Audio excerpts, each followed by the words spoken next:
पहला कुरिन्थी 3:6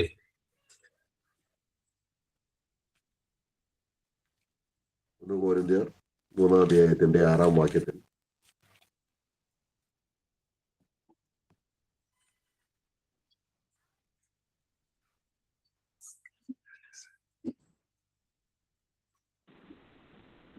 मैंने लगाया ഞാൻ നട്ടു അപ്പൊല്ലോസ് നനച്ചു ദൈവം അത്രേ വളരുമാറാക്കിയത്. അതെ, ഞാൻ നട്ടു, അപ്പൊല്ലോസ് നനച്ചു, ദൈവം അത്രേ വളരുമാറാക്കിയത്. मैंने लगाया अपोलोस ने सींचा परंतु परमेश्वर ने बढ़ाया. നമ്മളെ സുവിശേഷം കേട്ട് വീണ്ടും ജനിക്കുന്ന കാര്യത്തെ കുറിച്ചാണ് അവിടെ ദേവദാസൻ പറയുന്നത്.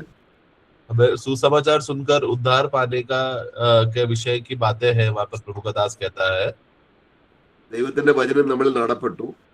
परमेश्वर का जो वचन वो हमारे बीज के समान लगाया गया.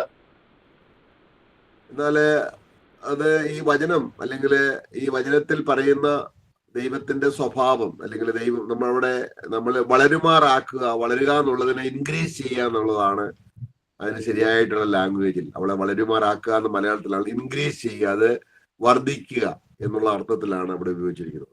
വളരുമാറാക്കുന്നത് അല്ലെങ്കിൽ ഇൻക്രീസ് ചെയ്യുമാറാക്കുന്നത് ദൈവമത്രേ.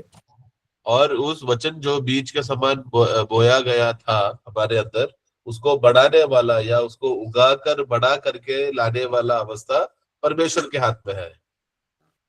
അപ്പോൾ എന്താണ് നമ്മളിൽ വളരേണ്ടത് എന്നുള്ളതിനെ കുറിച്ചാണ് നമ്മൾ ഇന്ന് അല്പസമയം ചിന്തിക്കുന്നത്. നമ്മളിൽ ദൈവം വളരുമാറാക്കുന്നത് എന്താണ് എന്നുള്ളതാണ്. तो क्या है जो हमें बढ़ना चाहिए करके हमारे इसमें वो बात है आज हम लोग देखने वाले हैं. അപ്പോൾ ആ വളരുമാറാക്കുന്ന ദൈവപ്രവൃത്തി നമ്മളിൽ ഇല്ലെങ്കിൽ അത് ദൈവം തന്നെയാണ് ചെയ്യുന്നത്. നമ്മള് സഹോദരന്മാരിലൂടെ നമ്മളെ നടുവാനും വെള്ളം കോരുവാനും ഒക്കെയും ദൈവം സഹായിക്കുന്നു. പക്ഷെ ദൈവം നേരിട്ട് വളരുമാറാക്കുകയാണ്. तो वो तो हम भाई लोग को प्रभु इस्तेमाल करता है, विश्वासियों को प्रभु इस्तेमाल करता है, सहायता करता है मदद करने के लिए, परंतु बढ़ाने वाला तो प्रभु ही है. 17-ാം വാക്യത്തില് അത് എംഫസൈസ് ചെയ്ത് പറയുകയാണ്, ആകയാൽ വളരുമാറാക്കുന്ന ദൈവമല്ലാതെ, ഇൻക്രീസ് ചെയ്യുന്ന ദൈവമല്ലാതെ നനയ്ക്കുന്നവനും നടുന്നവനും ആരുമില്ല, ഏതുമില്ല. उसका साथ पढ़ना. इसलिए न तो लगाने वाला कुछ है और न सींचने वाला, परंतु परमेश्वर जो बढ़ाने वाला है. നമ്മളെ ഇൻക്രീസ് ചെയ്യുക. എന്താണ് നമ്മൾ ഇൻക്രീസ് ചെയ്യേണ്ടത്? എന്താണ് നമ്മളിൽ വളർന്നു വരേണ്ടത്? അത് ദൈവം എന്താണ് നമ്മൾ ചെയ്യാൻ ഉദ്ദേശിക്കുന്നത്? അപ്പം നടുകയും വെള്ളം കോരിയും ഒക്കെ ചെയ്യുന്നെങ്കിലും അതിന്റെ അടിസ്ഥാനം എന്താണ്? നമ്മളെ വളരുമാറാക്കാൻ വേണ്ടിയാണ് ദൈവം ഈ കാര്യങ്ങളെല്ലാം ചെയ്യുന്നത്. तो ऐसा क्या है जो परमेश्वर हमारे अंदर इच्छा करता है कि बढ़े? तो इसमें वो लगाने वाला और सींचने वाले में बात नहीं, परंतु परमेश्वर है जो बढ़ाता है. तो वो बढ़ाने वाली बात ऐसा क्या है जो परमेश्वर हमारे अंदर बढ़ाता है? അതിന് 9-ാം വാക്യം നമ്മൾ വായിക്കുമ്പോൾ, ഈ 1 കൊരിന്ത്യർ 3-ാം അധ്യായത്തിൽ 9-ാം വാക്യം, उसका 9 में हम पढ़ते हैं, ഞങ്ങൾ ദൈവത്തിന്റെ കൂട്ടുവേലക്കാർ. അപ്പോൾ ഈ കൂട്ടുവേലക്കാർ എന്നുള്ള രീതിയിലാണ് നടുക നനയ്ക്കുക എന്ന് ഉദ്ദേശിക്കുന്നത്. അപ്പൊല്ലോസ് ആണെങ്കിലും പൗലോസ് ആണെങ്കിലും അവരെ നടുകയും നട്ടു, വെള്ളം കോരി. പക്ഷെങ്കിൽ ദൈവം വളരുമാറാക്കുമ്പോൾ വളരുന്നതാണ്, അതിനോടുള്ള ബന്ധത്തിലാണ് നമ്മളെ ഒരു കൃഷിയായിട്ട്. സഭ ദൈവത്തിന്റെ കൃഷിയാണ്, ദൈവത്തിന്റെ ഹസ്ബൻഡറിയാണ്. നിങ്ങൾ ദൈവത്തിന്റെ കൃഷി എന്ന് വായിക്കുന്നു. तो उसमें वाक्य 9 में हम पढ़ते हैं सब, क्योंकि हम परमेश्वर के सहकर्मी है. तो ये सहकर्मी लोग क्या करते हैं? सहकर्मी लोग वो है जो ऊपर हमने पढ़ते समय में सींचने वाला और गीला करने वाला या पानी डालने वाला, ये सब जो है सहकर्मी का काम है सींचने के लिए और उसको पानी लगाने के विषय में, बीज बोने के विषय में सहकर्मियों का काम है. परंतु परमेश्वर है जो उसको बढ़ाता है. तो वो इस विषय में परमेश्वर ऐसा क्या है जो हमारे इसमें करता है, जिसके द्वारा वो सींचता है करके, उसके आधार पर हम देखते हैं समय में हम उसके लिए परमेश्वर का काम जब हमारे अंदर बढ़ाने के विषय में प्रभु कार्य करते समय में हम कौन है? हम लोग केवल परमेश्वर की खेती है जहाँ पर परमेश्वर अपना कार्य करता है। അപ്പോൾ നമ്മളില് ദൈവത്തിന് ഇഷ്ടമില്ലാത്ത കാര്യങ്ങൾ നമ്മൾ കൃഷി ചെയ്ത് ജീവിച്ചവരാണ്. एक हम लोग ऐसे लोग थे, एक समय में हमारा खेती में ऐसा ऐसा बातें उगती थी जो परमेश्वर को पसंद नहीं था। നമ്മളിൽ വളർന്നു വന്നിരുന്ന വിഷയങ്ങളെ കുറിച്ച് നമ്മൾ വായിക്കുമ്പോൾ നമ്മൾ എന്തൊക്കെയാണ് നമ്മളിൽ നേരത്തെ ഉണ്ടായിരുന്നത്, ദൈവം സഹായിക്കാതെ നമ്മളിൽ പ്രകൃതിപരമായിട്ട് നമ്മളിൽ വളർത്തപ്പെട്ട കാര്യങ്ങൾ എന്തൊക്കെയാണെന്ന് നമ്മൾ വചനത്തിൽ വായിക്കുന്നുണ്ട്. जब वचन में पढ़ते समय में हमारे अंदर ऐसा क्या क्या बातें थी जो हमारे खेती में उगते थे, जो परमेश्वर पसंद नहीं करता था और परमेश्वर की इच्छा के खिलाफ था, जिसमें परमेश्वर का कोई हाथ नहीं था, लेकिन हम लोग स्वयं में या हमारे कर्म की वजह से वो बातें बढ़कर आती थी। നമ്മള് റോമലേഖനം 1-ാം അധ്യായം അതിന്റെ 29-ാം വാക്യം വായിക്കുമ്പോൾ, 29-30 വാക്യങ്ങൾ വായിക്കുമ്പോൾ रोमियो 1 का 29 और 30 में जब हम पढ़ते समय में पढ़ेंगे, तो वैसे प्रकार के अधर्म और दुष्टता और लोभ और भयभाव से भर गए और डाह और हत्या और झगड़े और छल और ईर्ष्या से भरपूर हो गए और चुगलखोर, बदनाम करने वाले, परमेश्वर के देखने में घृणित, औरों का अनादर करने वाले, अभिमानी, दीनमार, बुरी बुरी बातों के बनाने वाले, माता पिता की आज्ञा न मानने वाले। 31 നമ്മൾ ആരായിരുന്നു? നമ്മൾ അടുത്ത നമ്മൾ മരണയോഗ്യരായിരുന്നു. ഇതെല്ലാം നമ്മളിൽ തിങ്ങിയിരുന്നു, നമ്മളിൽ നിറഞ്ഞിരുന്നു. और ये सब बातें क्या हुआ उसका 32 पढ़ना। वे तो परमेश्वर की यह विधि जानते हैं कि ऐसे ऐसे काम करने वाले मृत्यु के दंड के योग्य हैं। तो ये है हमारा अवस्था। सब लोग हमारा अवस्था ऐसा था कि हम लोग बुरे बातें हमारे खेती में उगने की वजह से हम लोग मृत्यु दंड के योग्य थे। എന്നാൽ ഈ അവസ്ഥയിൽ ദൈവം നമ്മളോട് കരുണ തോന്നി. तो भी परमेश्वर ने हम पर करुणा दया दिखाया। നമ്മളിൽ വളർന്നിരുന്ന ഈ കാര്യങ്ങൾ, ദൈവകോപത്തിന് ഇടവരുത്തിയ ഈ വക ഐറ്റംസ് എല്ലാം കർത്താവിന്മേൽ ചുമത്തി കർത്താവിൽ അതിനെ ശിക്ഷ വിധിച്ചു. और हमारे ऊपर इस रीति से बड़ी मृत्यु की बढ़ने वाली बातें या मृत्यु दंड के योग्य की बातें जो हमारे अंदर बढ़ रही थी, वो सब बातों को प्रभु यीशु मसीह ने अपने ऊपर लेकर दंड का आज्ञा प्रभु यीशु मसीह के ऊपर आया। അങ്ങനെ നമ്മുടെ ഹൃദയത്തെ ശുദ്ധി ചെയ്തു, ഹൃദയശുദ്ധി ഉള്ളവരായി തീർന്നു. നമ്മൾ രക്ഷിക്കപ്പെട്ടപ്പോൾ ഹൃദയശുദ്ധി ഉള്ളവരായി തീർന്നു. और इस रीति से हमारा उद्धार हुआ। उद्धार होने की वजह से हमारा हृदय शुद्ध हो गया।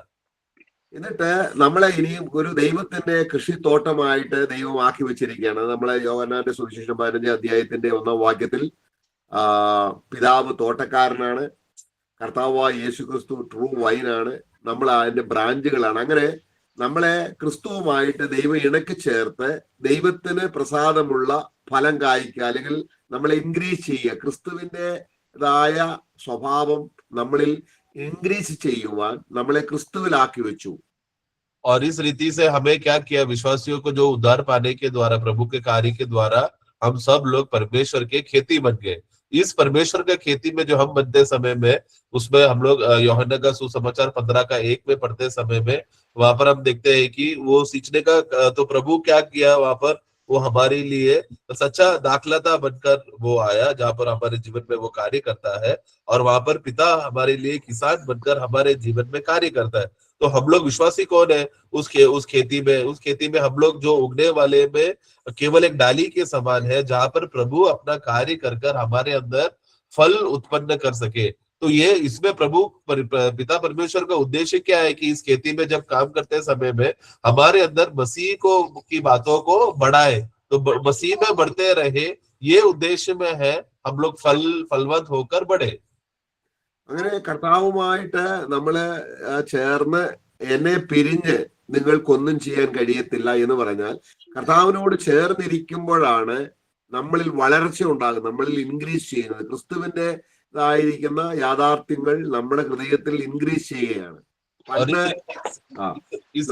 അല്ലെങ്കിൽ ദൈവത്തിന് ഇഷ്ടമില്ലാത്ത കാര്യങ്ങൾ നമ്മളിൽ വളർന്നു വന്നതെല്ലാം യേശു ക്രിസ്തു ക്രൂശിൽ നീക്കിക്കളഞ്ഞ് നമുക്ക് ദൈവത്തിന് ഇഷ്ടമുള്ള കാര്യങ്ങൾ നമ്മളിൽ ഇൻക്രീസ് ചെയ്യുകയാണ് ക്രിസ്തുവിനോട് ചേർന്നിരിക്കുമ്പോൾ നമ്മളിൽ സംഭവിക്കുന്നത്. और इस रीति से हमें मसीह के साथ हमें जोड़ने की वजह से अभी क्या हो रहा है कि सब बातों में हमें मसीह के साथ एक कर दिया है। इसलिए वचन में कहता है कि तुम मुझे छोड़ तुम कुछ नहीं कर सकते। ये कार्यों में है प्रभु ने हमें मसीह के साथ रखकर, ताकि हम लोग बढ़ते रहे, मसीह के गुणों में की बातों में हम हमारे अंदर बढ़ोतरी हो। അപ്പം നമ്മളിൽ വളരുമാറാക്കുന്നത് എന്താണ്? നമ്മൾ ആദാമ്യ സ്വഭാവമായിരുന്നു നമ്മളിലെ അതിന്റെ ഫലം കായ്പത്തക്കോണം എത്തപ്പെട്ടത്. तो हमें बढ़ा रहा है, मतलब क्या है, है करके हमें समझना है। अब हमारा अवस्था क्या था कि हम लोग के अंदर आदम का स्वभाव था और वो बातें बढ़ रहा था।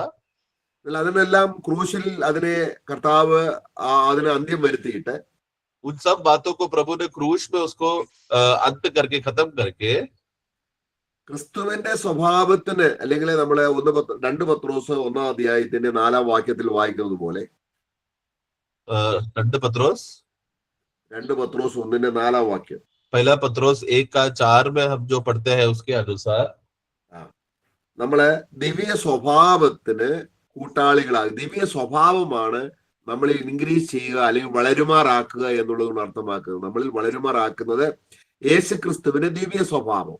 और हमें ईश्वरीय स्वभाव में हमें वहां पर हम पढ़ते हैं कि सहभागी करा दिया। तो मतलब वो क्या, तो मतलब हमारे अंदर क्या बढ़ रहा है प्रियो? ईश्वरीय स्वभाव जो प्रभु में हमें जो मिला है, उस ईश्वरीय स्वभाव में बढ़ना चाहिए हम लोग। അപ്പോൾ ഈ ഈശ്വരീയ സ്വഭാവം നമ്മളിൽ, ക്രിസ്തുവിന്റെ സ്വഭാവം നമ്മൾ രൂപപ്പെടാൻ ദൈവം ധാരാളമായിട്ട് കൃപ നമ്മുടെ മേൽ പകരുകയാണ്. और ये ईश्वरीय स्वभाव हमारे अंदर बढ़ने के लिए भरपूरता से प्रभु हमारे जीवन में अनुग्रह उंडेल रहा है। നമ്മളെ 2 പത്രോസ് 3 അധ്യായത്തിന്റെ 14 വാക്യം അതിന്റെ 18 വാക്യത്തിൽ വായിക്കുകയാണ്. दूसरा पत्रोस 3:18 में हम पढ़ते हैं, കൃപയിലും നമ്മുടെ കർത്താവായ രക്ഷിതാവുമായ യേശു ക്രിസ്തുവിന്റെ പരിജ്ഞാനത്തിലും വളരുവീൻ. അപ്പം വളർച്ച ഉണ്ടാകുന്നത് എന്താണ്? നമ്മുടേതായിരിക്കുന്ന ഹൃദയത്തിൽ ക്രിസ്തുവിനെ കുറിച്ചുള്ള പരിജ്ഞാനം വർദ്ധിച്ചാൽ മാത്രമേ അത് വർദ്ധിക്കുന്നതിനെയാണ് ഇൻക്രീസ് ചെയ്യുക, അല്ലെങ്കിൽ വർദ്ധിക്കുക. അത് വളരുമാറാക്കുന്നത് ദൈവമാണ്.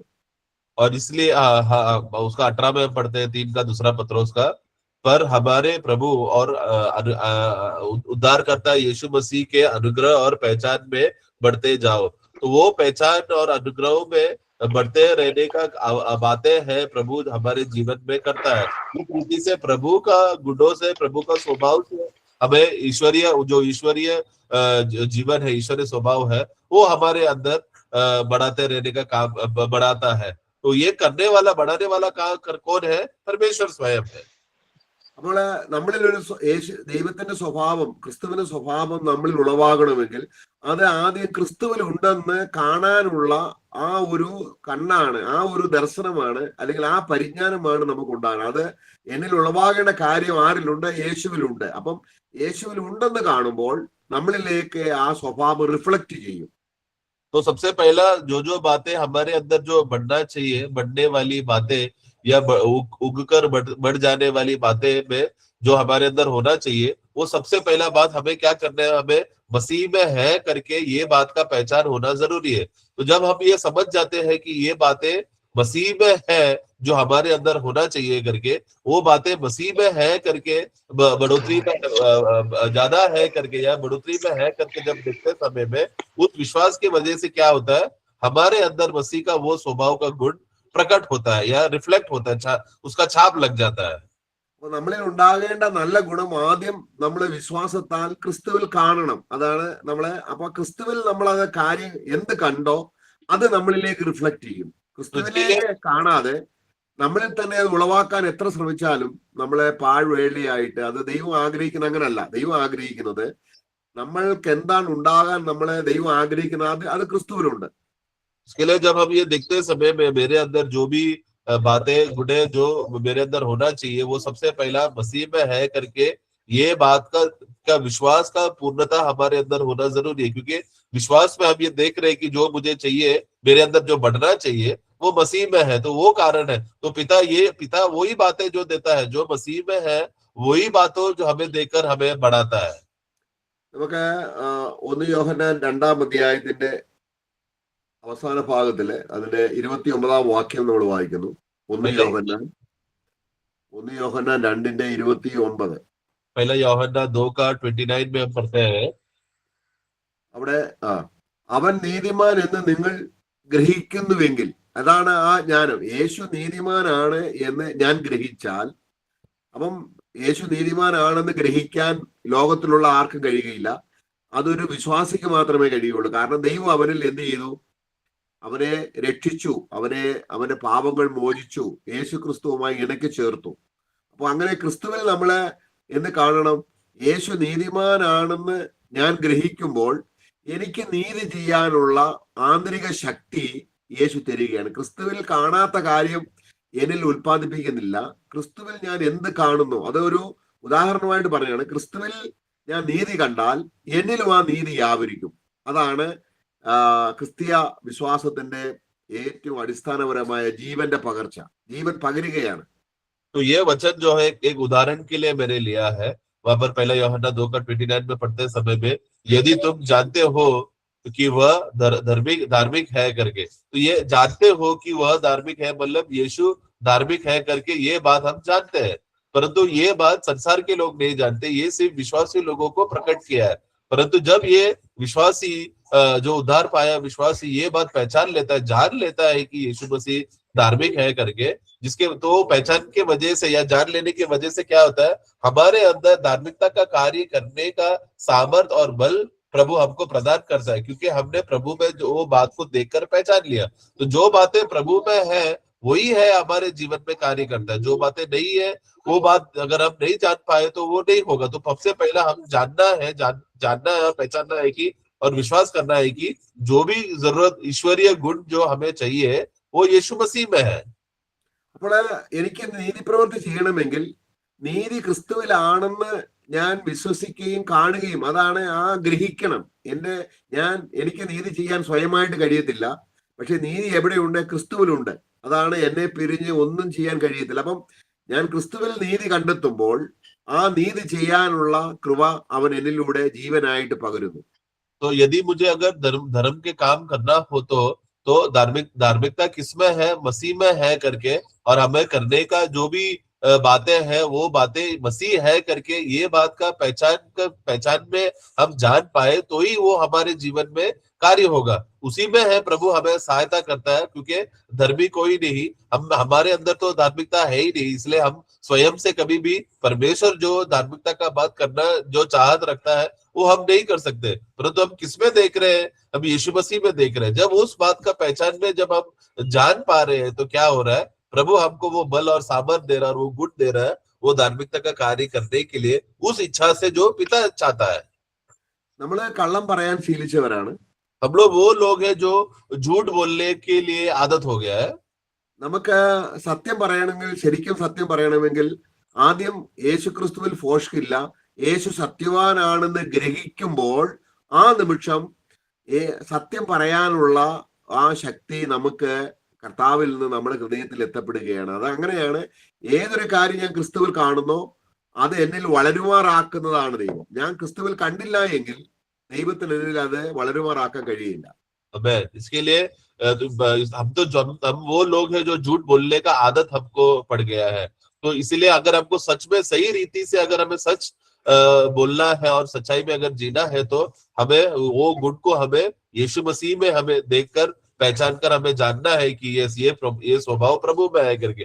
जब हम ये बात जान लेंगे तो क्या होगा? वो सच बोलने का सामर्थ्य का कार्य हमारे जीवन में प्रभु कार्य करता है, वो हमारे में ट्रांसफर होता है या हमारे अंदर लागू हो जाता है, और वो जीवन उस स्वभाव हमारे अंदर बढ़ जाता है। तो ये प्रभु है, ईश्वर परमेश्वर है जो हमें ये कार्य हमारे अंदर करता है। हमें बस ये बात को पहचानना है कि ये गुण प्रभु में है करके। लेकिन जब हम पहचान नहीं पाए या समझ नहीं पाए तो हमारे जीवन में बढ़ेगा नहीं। നമ്മള് പൊതുവെ സമാധാനം ഇല്ലാത്തവരാണ്. हम लोग स्वाभाविक रीति से हमारे अंदर शांति नहीं है। എന്നാൽ യേശു ക്രിസ്തുവിൽ അസമാധാനം ഒരിക്കലുമില്ല. परंतु यीशु मसीह में अशांति नहीं है। ക്രിസ്തുവിൽ സമാധാനമുണ്ട്, യേശുക്ക് സമാധാനമുള്ളവനാണ് എന്ന് ഞാൻ ഗ്രഹിക്കുമ്പോൾ, അവിടെ ആ ഗ്രഹിക്കുക എന്ന് പറയുന്ന വിഷയമാണ്.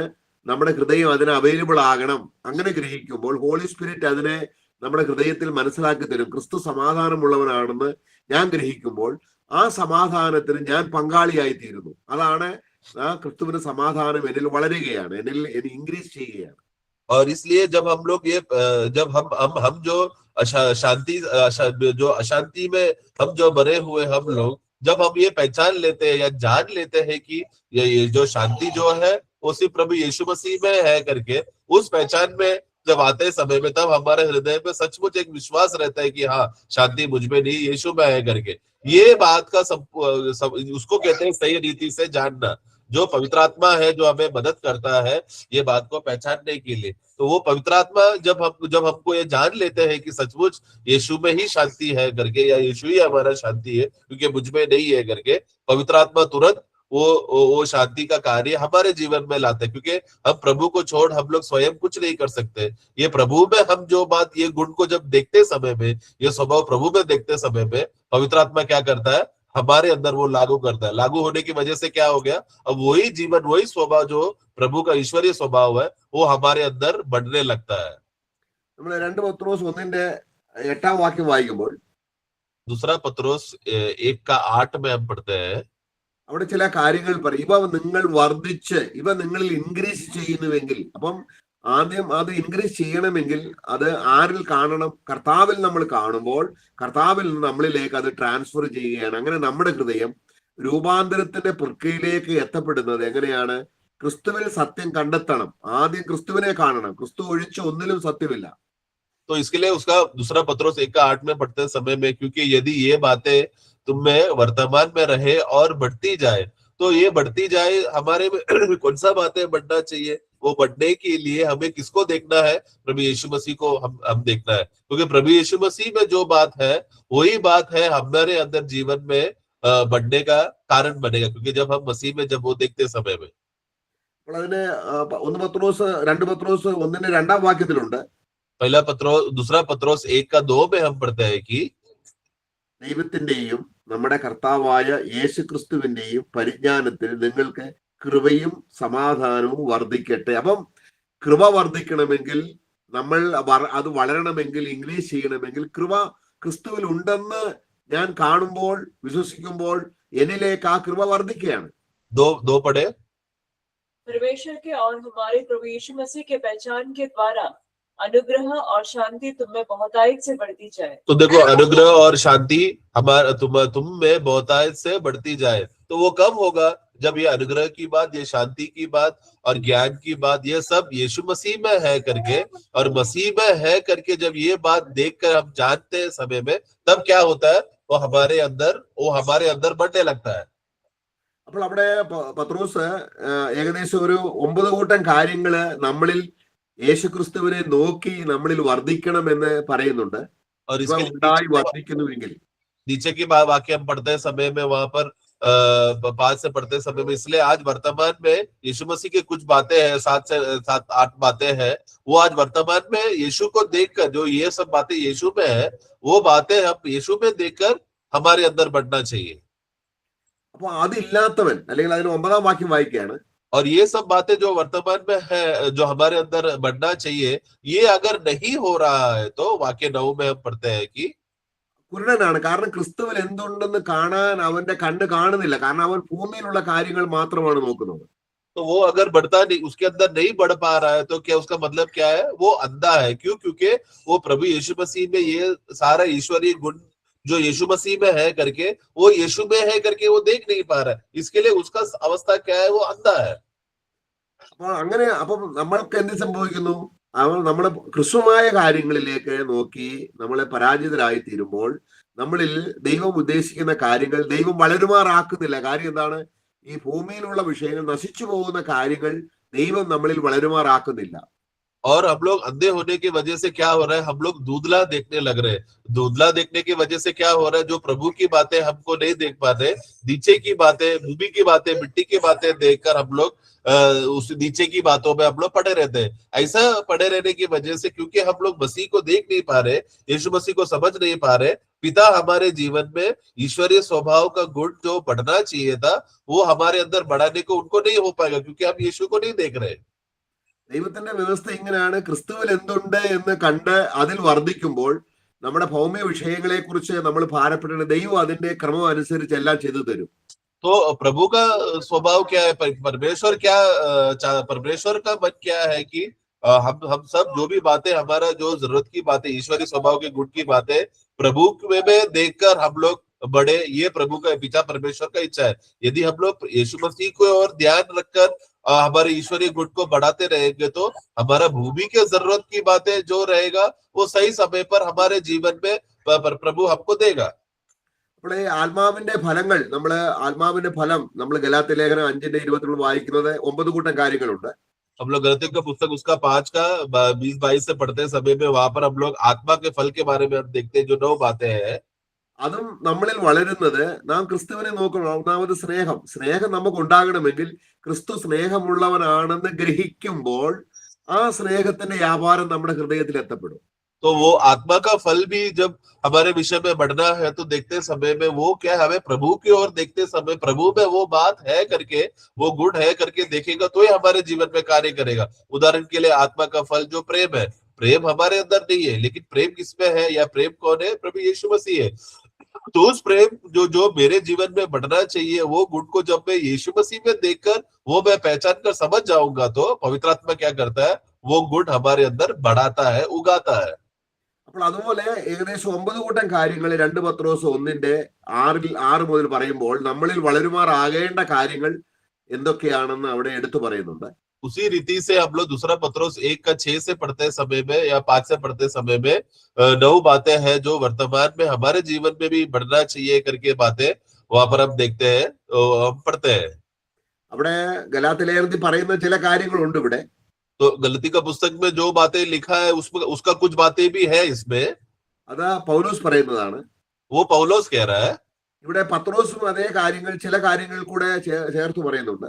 उसके लिए पत्रोस भी वहां पर उसको कुछ बातें जोड़कर वो भी कहता है। അപ്പൊ അതിൽ ഒന്നാമത് പറയുന്നത് എന്താണ്? നമ്മളിവിടെ 2 പത്രോസ് 1:6 ഒന്നാമത് കഴിയുന്നത് ഉത്സാഹം. കാരണം ഒരു ആത്മീയ കാര്യങ്ങളിൽ ഒരു തീവ്രത, ഒരു ഉത്സാഹം അത് നമ്മളിലില്ല. പക്ഷെ യേശു ആത്മീയ കാര്യങ്ങളിൽ തീക്ഷ്ണതയുള്ളവനാണ്. നമ്മളെ അന്വേഷിച്ച് സ്വർഗത്തിൽ നിന്ന് വന്നു. നമുക്ക് വേണ്ടി അവൻ വളരെ ജാഗ്രതയുള്ളവനാണ്, തീക്ഷ്ണതയുള്ളവനാണെന്ന് ഞാൻ ക്രിസ്തുവിനെ കുറിച്ച് ഗ്രഹിക്കുമ്പോൾ ആ തീക്ഷ്ണത എന്നിലും വരും. ആദ്യം പറയുന്നത് ഉത്സാഹമാണ്.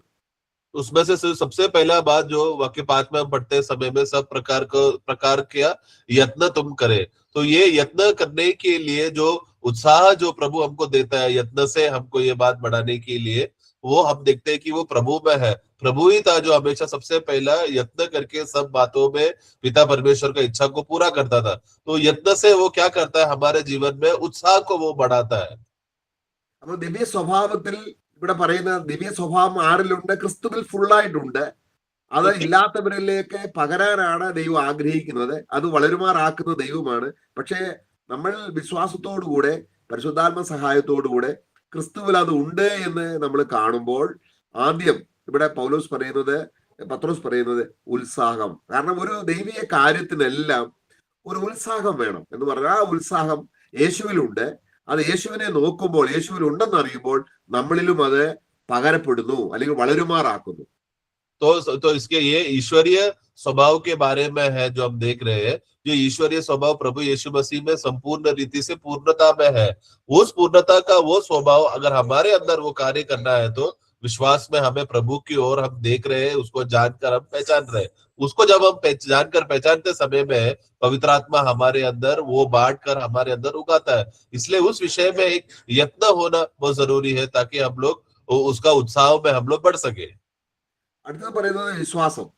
फिर हम देखते हैं कि विश्वास, അത് നമ്മളേതായിരിക്കുന്ന അല്ലെങ്കിൽ നമ്മളെ കർത്താവായ യേശുവിനെ ആദ്യമായിട്ട് രക്ഷിതാവായി സ്വീകരിച്ചപ്പോൾ ദൈവം നമുക്ക് വിശ്വാസം തന്നു. ആ വിശ്വാസത്തെ കുറിച്ചല്ല ഇവിടെ ലിവിങ് ഫെയ്ത്ത്, എന്റെ നീതിമാൻ വിശ്വാസത്താൽ ജീവിക്കും. അപ്പോൾ ആ വിശ്വാസം ക്രിസ്തുവിലുണ്ട്. എന്നാൽ ക്രിസ്തുവിൽ വിശ്വാസം ഉണ്ടെന്ന് ഞാൻ അറിയുമ്പോൾ ക്രിസ്തുവിലാണ് വിശ്വാസം ഉള്ളത്. ക്രിസ്തുവിന്റെ വിശ്വാസമാണ് നമ്മുടെ ഹൃദയത്തിലേക്ക് പകരപ്പെടേണ്ടത്. तो दूसरा बात हम देखते हैं कि वो विश्वास, तो ये कौन सा विश्वास है? हम लोग को नया जन्म पाने के लिए, उद्धार पाने के लिए जो प्रभु हमको विश्वास देता है जिसके द्वारा हम उद्धार हो गए, वो विश्वास नहीं, बल्कि विश्वासी बन जाने के बाद एक विश्वासी जीवन जीने के लिए जो विश्वास चाहिए वो जीने वाला विश्वास के बारे में है। वो जीने वाला विश्वास भी किसमें है? हमारे में नहीं, प्रभु यीशु मसीह में है। ये ईश्वरीय गुण जब हम प्रभु में देखते समय में देखकर पहचान लिया तो क्या होगा? पवित्र आत्मा हमारे अंदर वो जीवन को उगाएगा जिसके द्वारा हम लोग मेरा धर्मी जन विश्वास के द्वारा जीते हैं। तो वो विश्वास में हम लोग क्योंकि प्रभु में है करके देखकर पहचानते समय में वो गुण अभी हम प्रभु में देखकर हम जी रहे हैं। പിന്നെ നമ്മൾ വായിക്കുന്നത് വീര്യം. വീര്യം ഇവിടെ നമ്മൾ ഉദ്ദേശിക്കുന്നത് വെർച്യൂ എന്ന് പറഞ്ഞാല് അതിന് ആ വെർച്യു യേശുക്രിസ്തുവിന്റെ സ്വഭാവ ഗുണങ്ങളെല്ലാത്തിനെയും വെർച്യു എന്നാണ് പറയുന്നത്. तो उसको उसके बाद हम देखते हैं कि सद्गुण जो ईश्वरीय स्वभाव का एक गुण एक बात है, वो है सद्गुण. അത് എന്തെല്ലാമാണോ അതെല്ലാം അതിനകത്ത് ഉൾപ്പെടുത്താം. तो वो सद्गुण में क्या क्या है, यीशु मसीह में जो भी गुण की बातें हैं वो सब बातें ये सद्गुण में आ जाता है. അവന്റെ സൽഗുണങ്ങളെ ഘോഷിപ്പാൻ അവന്റെ ദയ, കരുണ, അവന്റേതായിരിക്കുന്ന മഹത്വം, തേജസ്, അതെല്ലാം അതിനകത്ത് ഉൾപ്പെടും. നമുക്ക് എത്ര വേണമെങ്കിലും ദൈവത്തിന്റെ കാര്യങ്ങൾ അതിനകത്ത് ഈ വെർച്യൂസിനകത്ത് ഉൾപ്പെടുത്താം. तो हम लोग वो लोग हैं जो अंधकार से छुटकारा पाकर अद्भुत ज्योति में आए ताकि प्रभु के गुणों को हम लोग घोषणा कर सके.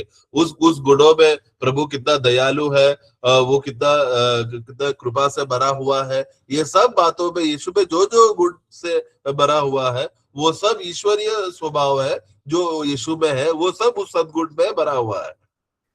നാലാമത് പറയുന്നത് പരിജ്ഞാനമാണ്. കാരണം യേശുക്രിസ്തു ജ്ഞാനപൂർത്തി ഉള്ളവനാണ്. യേശുവിലാണ് സകല ജ്ഞാനവും. അല്ലെങ്കിൽ നമ്മള് കൊലോസ് ലേഖനം അതിന്റെ 2-ാം അധ്യായത്തിൽ വായിക്കണം, അവനല്ലോ സകലവിധമായ ദൈവിക ജ്ഞാനവും സകലവിധമായ ദൈവികമായുള്ള പരിജ്ഞാനവും ഗുപ്തമായിരിക്കുന്നത്.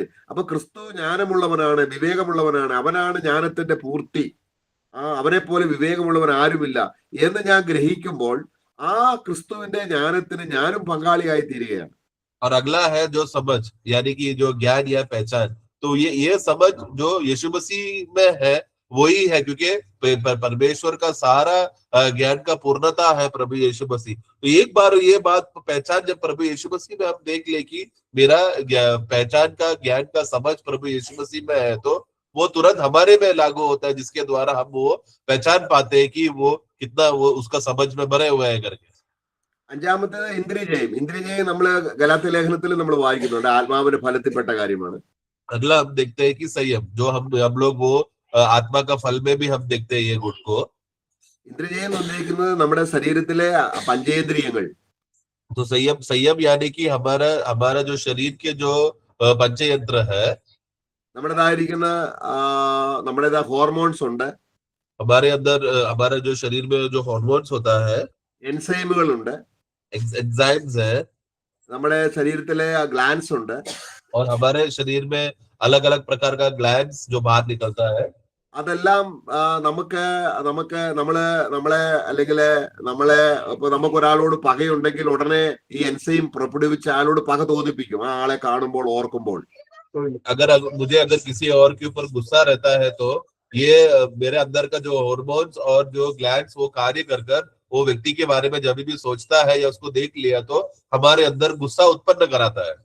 അങ്ങനെ നമ്മുടെ ദേഹി നമ്മുടെ ഈ ഹോർമോണും എൻസൈമുകളും പഞ്ചേന്ദ്രിയങ്ങൾ കൊണ്ട് ജീവിച്ചവരാണ്. അതേപടി നമ്മൾ തുടരുമ്പോൾ ആണ് നമ്മളെ പാപപ്രവൃത്തികൾ നമ്മളിൽ ഉളവാകുന്നത്. तो हमारा प्राण का जो स्वभाव क्या है, ये हमारे शरीर में जो एंजाइम्स और जो हॉर्मोन्स और वो पुराना मनुष्य का स्वभाव और जो ये पंचयंत्र जो हमेशा शारीरिक बातों पर संसार पे देखकर आश्रय करता है, उस पर हम लोग उस बातों को ऊपर निर्भर कर हम लोग इतने सालों अब जी रहे थे. അതിനെ കൺട്രോൾ ചെയ്യാൻ ക്രിസ്തുവിന് മാത്രമേ കഴിയുള്ളൂ. ये सब बातों को नियंत्रण में लाने के लिए या संयम में लाकर उसको संभालने का लिए जो गुण है वो सिर्फ प्रभु में है. എന്റെ ശരീരത്തിന്റെ മുഴുവൻ നിയന്ത്രണവും കർത്താവിന്റെ ആത്മാവിൽ നിയന്ത്രിക്കപ്പെടാൻ അത് കർത്താവ് തന്നെ ഇന്ദ്രിയജയം ഉള്ളവനാണ്, അവനിലാണ്. അപ്പൊ അവനെ ഞാൻ ശ്രദ്ധിക്കുമ്പോൾ എന്നിലും ആ ഇന്ദ്രിയജയം പകരപ്പെടുന്നു. तो मेरा शरीर का ये पुराने मनुष्य का जो भी ये स्वभाव है और मेरा शरीर का जो भी गुण है उसको अगर नियंत्रण में लाना है तो वो नियंत्रण करने का जो गुण जो संयम है वो सिर्फ यीशु मसीह में है करके जब ये बात हम पहचान लेते हैं तो क्या होता है, पवित्र आत्मा हमें वो गुण से हमारे अंदर भरकर उगाता है, बढ़ाता है. അപ്പോൾ അത് ഈ നമുക്ക് വചനം പറഞ്ഞു തന്ന ആക്കോ നമുക്ക് വചനം അല്ലെങ്കിൽ നമ്മളെ രക്ഷയിലേക്ക് നയിച്ച ആൾക്കാർക്കോ അത് കഴിയും. അതാണ് പൗലോസ് പറഞ്ഞത്, നടുന്നവനോ നനയ്ക്കുന്നവനോ അല്ല, വളരുമാറാക്കുന്ന ദൈവമാണ്. तो ये गुण से जो बढ़ने के लिए, ये ईश्वरीय गुण से बढ़ने के जो बात, जो संयम की बात जो बढ़ता है, वो जो वचन बोल के देने वाला पास्टर या उद्धार का बातें करके देने वाला पास्टर लोग या प्रभु के दास लोग वो नहीं ये कर सकता. जैसा हमने पहला कुरिन्थी में हमने पढ़ते समय में ये बात को हमने देखा कि लगाने वाला भी नहीं, सींचने वाला भी नहीं, परंतु वो है जो उसको उगाता है. तो वो प्रभु है जो हमारे अंदर ये गुणों से बातों को बढ़ाने का जो कार्य करता है, प्रभु है. നമുക്കൊരു ഉത്തരവാദിത്വം ഉണ്ട്, हमको एक जिम्मेदारी भी है. അത് നമ്മളിലേക്ക് നോക്കാതെ ക്രിസ്തുവിലേക്ക് നോക്കണം. അതാണ് അവനെ നോക്കുമ്പോഴേ നമ്മളിൽ ഇത് ഇൻക്രീസ് ചെയ്യത്തുള്ളൂ. हमें हमारा जिम्मेदारी क्या है कि हम कभी भी अपना स्वयं पे ना देखें, अपने आप को ना देखें, बल्कि उस प्रभु की ओर देखकर आश्रय करें, क्योंकि वो प्रभु की ओर देखने के लिए ही तो हमें बुलाया है. ആറാമത്തെ ആ ദൈവീയമായ സ്വഭാവം അവിടെ പറയുന്ന സ്ഥിരതയാണ്. സ്ഥിരത, ദൈവത്തോടുള്ള കൂട്ടായ്മയിൽ സ്ഥിരത. अगली बात हम देखते हैं कि वो धीरज में हमें बने रहकर स्थिरता में रहना. നമ്മൾ കർത്താവിനെ ശ്രദ്ധിക്കുമ്പോൾ കർത്താവിൽ മാത്രമേ ഒരു സ്ഥിരതയുള്ളൂ. എല്ലാ കാര്യത്തിലും ഒരു സ്ഥിരത കർത്താവിലേ ഉള്ളൂ. हम लोग हर बात पे हमें जब देखते समय में हमारे में वो बात का स्थिरता का संयम नहीं है, बल्कि वो प्रभु में है. കർത്താവ് ഒരു വാക്ക് പറഞ്ഞാൽ പിന്നീട് അത് അല്ല എന്ന് പറയത്തില്ല. കാരണം അവന്റെ വാക്കിന് സ്ഥിരതയുണ്ട്, അവന്റെ വാഗ്ദാനങ്ങൾക്ക് സ്ഥിരതയുണ്ട്, അവൻ പറയുന്ന എല്ലാത്തിനും സ്ഥിരതയുണ്ട്. तो प्रभु जो भी बातें बोलता है वो फिर पलटता नहीं है. जो बात है वो वैसा ही है, क्योंकि उनमें हमेशा संयम और स्थिरता से धीरज में बढ़ने वाला गुण से भरा हुआ प्रभु है. അടുത്ത വാക്യം പറയുന്നത് ഭക്തി, ദൈവത്തോടുള്ള ആദരവ്, ബഹുമാനം, അത് ക്രിസ്തുവിലാണ് നമ്മൾ കാണുന്നത്. अगला बात हम देखते हैं कि भक्ति, हमें प्रभु की ओर भक्त पूर्वक जीने वाला, परमेश्वर की ओर भक्त पूर्वक जीने वाला जीवन वो सिर्फ प्रभु यीशु मसीह में है, हम में नहीं है. അവിടെ പിന്നെ സഹോദര പ്രീതി, സഹോദര സ്നേഹമല്ല, എന്നാൽ സഹോദരന്മാരുടെ കൈൻഡ്നസ്, മേഴ്സി, ഇതൊക്കെയും ക്രിസ്തുവിനുണ്ട്. ക്രിസ്തുവിൽ അത് കാണുമ്പോൾ നമ്മളിലേക്കും ആ ദിവ്യ സ്വഭാവം നമ്മളിലേക്കും വളരുമാറാക്കും ദൈവം. പക്ഷെ നമ്മളെ തന്നെ നോക്കിയാൽ, വേറെ സഹോദരന്മാരെ നമ്മൾ ശ്രദ്ധിച്ച് നോക്കുകയാണെങ്കിൽ നമ്മളിൽ അത് എത്തപ്പെടുന്നില്ല. കാരണം നമ്മൾ പലപ്പോഴും നമ്മുടേതായ ജഡത്തിലാണ് നോക്കുന്നത്. അപ്പൊ നമുക്ക് ക്രിസ്തുവിനെ നോക്കുവാൻ ആത്മാവ് സഹായിച്ച് നാം ക്രിസ്തുവിനെ നോക്കുമ്പോൾ ക്രിസ്തുവിലുള്ളതാണ് നമ്മളിലേക്ക് പകരപ്പെടേണ്ടത്. और अगला हम देखते हैं कि भाईचारे की प्रीति. ये भाईचारे की प्रीति मतलब भाइयों को प्रेम करने का संबंधी नहीं, लेकिन भाईचारे भाइयों के ऊपर दया दिखाना. तो ये दया और करुणा दिखाने का स्वभाव वो प्रभु में है, हमें नहीं. हमारे अंदर हमेशा ईर्ष्या, डाह और द्वेष रहने की वजह से हम लोग भाइयों के ऊपर दया नहीं दिखाते. लेकिन प्रभु की ओर जब देखते समय में जिस रीति से उन्होंने हम पर दया दिखाकर हमें बचाया करके, ये गुण को जब प्रभु की ओर देखते समय में है, हमारे अंदर दूसरे भाइयों के विषय में दया करने का स्वभाव बढ़ता है. അപ്പം ഇതിന്റെ അവസാനം പറയാണ് സ്നേഹം. और आखिरी में है प्रेम. അപ്പം ദൈവം സ്നേഹവാനാണ്. സ്നേഹം ദൈവത്തിൽ നിന്ന് വരുന്നു. അപ്പൊ ദൈവത്തിലാണ് സ്നേഹം ഉള്ളതെന്ന് നമ്മള് അറിയുമ്പോൾ നമ്മളും സ്നേഹിക്കാനുള്ള കൃപ നമുക്ക് കിട്ടും. तो प्रेम तो केवल परमेश्वर में ही है, क्योंकि परमेश्वर प्रेम है और प्रेम परमेश्वर की ओर से ही आता है करके जब हम लोग ये बात को देखकर पहचानेंगे तो तभी हम एक दूसरे को प्रेम कर पाएंगे. അപ്പൊ നമ്മളിൽ ഉണ്ടാകേണ്ട ദിവ്യ ഗുണങ്ങൾ നമ്മളിലേക്ക് നോക്കി നമ്മൾ തന്നെ സ്വയം ഉളവാക്കാൻ നോക്കുമ്പോൾ പരാജയപ്പെടും. അതാണ് കർത്താവ് പറഞ്ഞത്, എന്നെ പിരിഞ്ഞ്. അപ്പം ഈ ഗുണങ്ങളെല്ലാം ആരിലുണ്ട്? ക്രിസ്തുവിലുണ്ടെന്ന് നമ്മുടെ ഓരോരോ ആവശ്യം. ഇന്നെനിക്ക് ഒരു സഹോദരനെ കാണുമ്പോൾ ആ സഹോദരനോട് പ്രീതിയാണ് തോന്നുന്നതെങ്കിൽ ആ പ്രീതി ക്രിസ്തുവിനുണ്ടെന്ന് ഗ്രഹിക്കുമ്പോൾ ആ സഹോദരനോട് പ്രീതി തോന്നാൻ നമുക്കും ഇടവരും. तो इसके लिए ये सारे ईश्वरीय स्वभाव में जो बातें आज हमारे जीवन में वर्तमान में बढ़ना चाहिए, बढ़ते रहना चाहिए, ये सब बातें हम में नहीं प्रभु में है करके ये बात का समझ होना बहुत जरूरी है. परंतु यदि अगर हम अपने में देख लिया या हम लोग कुछ मेहनत करके इस बात को बढ़ाने की कोशिश करेंगे तो वो कभी नहीं होगा, अब हार ही होगा. इसके लिए हमेशा जब हम देखते समय में ये गुण का स्वभाव जो बनते रहना चाहिए, वो प्रभु में है देखकर ही हमें विश्वास में हमें जीना है. तो एक भाई को जब देखते समय में उस भाई की ओर जो मेरा भावना जो होना चाहिए वो है भाई का प्रीति, वो यानी कि उसके ऊपर दया दिखाए. ये प्रभु में है करके जब देखकर पहचानते समय में तुरंत वो मेरे सामने दिखने वाला भाई की ओर दया और करुणा से मुझे प्रेम करने का मनोभावना में बढ़ेगा. मैं അങ്ങനെ ക്രിസ്തുവിലുള്ള കാര്യങ്ങൾ നമ്മളിൽ വളർത്തി ഇൻക്രീസ് ചെയ്യുന്നതിനെയാണ് നാം ദൈവത്തിന്റെ കൃഷി എന്ന് നമ്മൾ പത്രോസ് 1 കൊരിന്ത്യർ 3 അധ്യായത്തിലേക്ക് നമുക്ക് ഒന്നുകൂടെ വായിച്ച് ആ വാക്യം വായിച്ച് അവസാനിപ്പിക്കാം. तो जैसा हम लोग 1 कोरिन्थी 3 में पढ़ते समय में कि हम लोग परमेश्वर की जब खेती है करके हम बोलते समय में मतलब क्या कि हमारे अंदर मसीह का स्वभाव हमारे अंदर बढ़ जाए, प्रभु हमारे अंदर वो कार्य करे. इसीलिए उस अर्थ में है प्रभु हमें खेती बनाया ताकि हम मसीह को देकर हमारे अंदर वो सब बातें उगे और उग कर वो और बढ़े.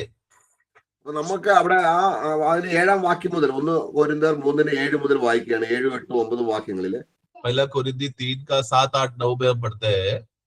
7, 8, 9 क्योंकि हम परमेश्वर के सहकर्मी हैं. तुम 7, परमेश्वर 8, 7 से इसलिए न तो लगाने वाला कुछ है और न सींचने वाला, परंतु परमेश्वर जो बढ़ाने वाला है. लगाने वाला और सींचने वाला दोनों एक है, परंतु हर एक व्यक्ति अपने ही परिश्रम के अनुसार अपने ही मजदूरी पाएगा, क्योंकि हम परमेश्वर के सहकर्मी हैं। तो परमेश्वर की खेती और परमेश्वर की रचना हो। അപ്പൊ നമ്മള് ദൈവത്തിന്റെ കൃഷിയാണ്. ഈ ക്രിസ്തുവിലുള്ള ദിവ്യ സ്വഭാവം നമ്മളിൽ വളർത്തിയെടുക്കത്തക്കവണ്ണമാണ്. അതാണ് നമ്മൾ സഭ ദൈവത്തിന്റെ കൃഷി എന്നുള്ളത് കൊണ്ട് അർത്ഥമാക്കുന്നത്. तो कलीसिया हम परमेश्वर की खेती है, यानी कि कलीसिया प्रभु के मंडली जो प्रभु का खेती है। मतलब क्या, हम लोग वो प्रकार के लोग हैं जहाँ पर प्रभु यीशु मसीह के सब प्रकार के ईश्वरीय गुण को हमारे अंदर उगाकर बढ़ाए। क्योंकि प्रभु ये चाहता है कि हम प्रभु यीशु मसीह का ईश्वरीय गुण में हमारे अंदर उग जाए और बढ़ जाए। इसके लिए उन्होंने हमें खेती बनाया है। അപ്പൊ ഇത് നിങ്ങൾക്ക് ഉണ്ടായി വർദ്ധിക്കുന്നുവെങ്കിൽ, ഇൻക്രീസ് ചെയ്യുന്നുവെങ്കിൽ, तो ये सब बातें हमारे अंदर वर्तमान में रहे और उसमें अगर बढ़ते रहे तो അപ്പൊ നമ്മുടെ ഈ ആയുസ് സഭാ ജീവിതത്തിൽ ഇത് ഇൻക്രീസ് ചെയ്യുക എന്നുള്ളതാണ്. അതിനാണ് നമുക്ക് സഹോദരന്മാരെ തന്നിരിക്കുക. സഹോദരന്മാരിൽ അത് വളർത്തപ്പെടാൻ നമ്മളും അതിനൊരു സഹായമായി തീരണം. നമ്മളെ കർത്താവിനെ നോക്കാൻ പഠിപ്പിക്കുകയാണ് നമ്മൾ ചെയ്യേണ്ടത്. കർത്താവിൽ നോക്കുക. तो ये वर्तमान में हम लोग को इसके लिए प्रभु ने हमको अब समय दिया है और भाइयों का संगति इसके लिए दिया है कि आज वर्तमान में जितना समय हमको मिला है संगति के द्वारा हम लोग हमारे प्रभु का ये गुण हमारे अंदर ईश्वरीय स्वभाव बढ़ते रहे। तो जब भाइयों में जब एकत्र होते समय में हम हमारे जीवन में कभी घटी को देखकर तुरंत हमें क्या करना है, ये स्वभाव मसीह में है करके देखकर पहचान कर हमें बढ़ना है। इसके लिए प्रभु आज हमको वर्तमान में ये समय दिया है। നമ്മളെ വളർത്തിയെടുക്കാനാണ് പിതാവ് ആഗ്രഹിക്കുന്നത്. परमेश्वर यही चाहता है कि हमें ईश्वरीय गुणों से वो हमें बढ़ाए। തന്റെ പുത്രന്റെ രൂപത്തോട് അനുരൂപമാകുക എന്നുള്ള ദൈവ പദ്ധതിയാണ് ഇവിടെ നമ്മൾ ഇപ്പോൾ ചിന്തിച്ചത്. पिता परमेश्वर का ये इच्छा है कि हम लोग सब लोग पुत्र के रूप में अनुरूप हो जाए। वो अनुरूप में हमें करने का जो परमेश्वर का जो इटर्नल प्लान है, जो उद्देश्य है, उस उद्देश्य की बातों को हमने देखा। അപ്പോൾ അവൻ നീതിമാനെന്ന് ഗ്രഹിക്കുന്നുവെങ്കിൽ നമുക്ക് നീതി ചെയ്യാനുള്ള കൃപ കിട്ടും.